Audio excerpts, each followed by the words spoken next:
This video is for the persevering wives of waka about men. While growing up, there's this song my mom used to play a lot. If you want to marry a husband, never you marry a waka about. Oh. If you marry a waka about, oh, na so trouble, na so wahala, na so trouble. Most of us going to these marriages haven't seen all the signs that this man lives on the streets. We keep thinking that by the time we get married and start cooking ofe salad, chicken and diamond sauce, sleeping with him 360 degrees, making the house homely with all the beautiful scents and lovely kids running around the place, he's going to change. Well, the bad news is that 95% of them do not change. Right now, I'm not talking about the men that maybe after you got married, they now started changing and all that. Those ones, you could look into it. You could try to clarify from them, try to communicate more often, try to see areas that you are probably not doing too well, nag less, be more respectful, more submissive, more obedient. If it's not a man that hid his behavior while you were dating, or if maybe you didn't date long enough to see, if it's something that just happens spontaneously after you got married, it could help. Those are not the category of men I'm even talking about right now. I'm talking about the chronic bachelors, the men, the married bachelors, the men that have their suitcases in their boots, their toilet bags, their change over shoes, their shaving kits and everything.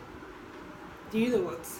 It's no use getting too attached or too personal or taking it too personally. You will wonder that how can something that is affecting you so directly be said to be taken as personal? Yes, it's affecting you directly, but the truth about it is that this man does not even see anything wrong in what he's doing.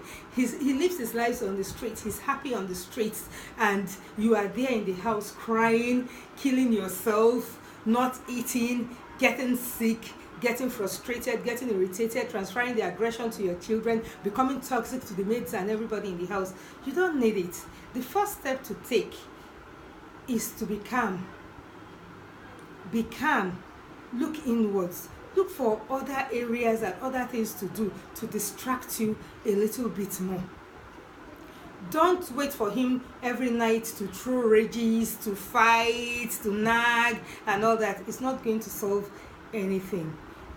As much as you can tarry on your knees, hand it over to God and let time take its course, because most of these men, it's just a few very drastic factors that bring them back home. Things like sickness, things like sudden change in their financial status, loss of job and all that. The bad news in it also is that when you have spent the whole of your youth crying for them to come home every day, by the time that alcohol takes their kidney from them, it's still going to be you nursing them. So that time that they spend frustrating you, why don't you convert that energy into something else? Get busy, get creative, invest more on your children, on yourself, learn different ways of coping with it. Make up your mind that whether he's in this house or not, I'll go to bed by 10 p.m. It's not easy. It's not easy at all, but you need to train yourself. You need to have the inner strength to do this.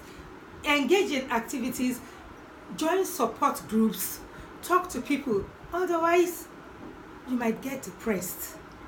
You might get hypertensive. You might become somebody else. You might even go really gaga, and I don't think you want that. You have your life to live for, you have your children to live for, you have other things going on around you to live for. Live your life in such a way that you'll be so busy that even the few times he comes back home is going to be a serious distraction to you. If you are lucky, you could just turn around one day and come back home and start acting like that father you want, the father that is present in the lives of his children, go to their schools, know what is going on with them from time to time, the sports they are interested in, takes them out to the beach, to the cinema and all that. This does not happen too often for such men. I will keep saying it. If you are married to one of such men, don't break your head. Don't start chasing around his side chicks and all that. And the bad news is that if the man is really as terrible as you think, and if he's a chronic womanizer, chasing him around doesn't even solve anything. It only reinforces the behavior. It only teaches him smarter ways of going about it. And then again, if he's really so terrible, why don't you just step back and watch him?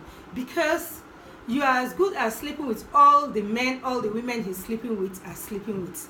So why are you disturbing your head over such a mismarriage? If it affects you so badly that it's going to affect your health, that is going to compromise your well-being, you could just take a step back and reassess the situation.